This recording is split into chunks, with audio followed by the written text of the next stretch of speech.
ప్రభునందు ప్రియమైన దేవుని బిడ్డలారా, ఈ రోజున దేవుడు తిరిగి మీతో మాట్లాడని ఆశపడుతూ ఈ మాటలను ఈ ఉదయకాలంన ఆత్మీయ ఆహారముగా మీకు తెలియజేస్తూ ఉన్నాను.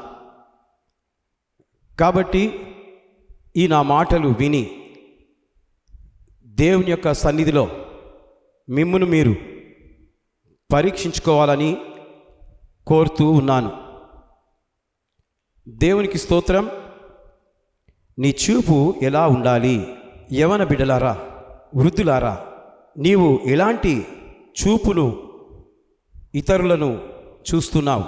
పెళ్ళైన వారు నీ భార్యను తప్ప పరస్త్రీలను నీలో మాతృమూర్తిని చూడాలని, అమ్మను చూసినట్లు చూడాలని, నీ చెల్లిని చూసినట్లు చూడాలని, నీ సొంత అక్కను చూసినట్లు చూడాలని ఈ మాటలు మీకు తెలియజేస్తూ మాట్లాడుతున్నాను. అలాంటి సంస్కారం జీవితంలో కృపగల దేవుడు మీకు ఇచ్చునుగాక. కొన్ని చోట్ల 70 సంవత్సరాలు గల వ్యక్తి మనవరాలి లాంటి చిన్న పిల్లలను ఎలా చూస్తున్నాడు? నీకు అలాంటి చెడ్డ చూపు నీకు ఉండకూడదు. నీ జీవితాన్ని పాడు చేస్తుంది.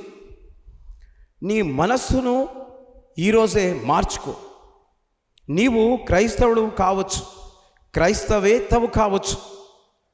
చూపులు మార్చుకోలేకపోతే నీవు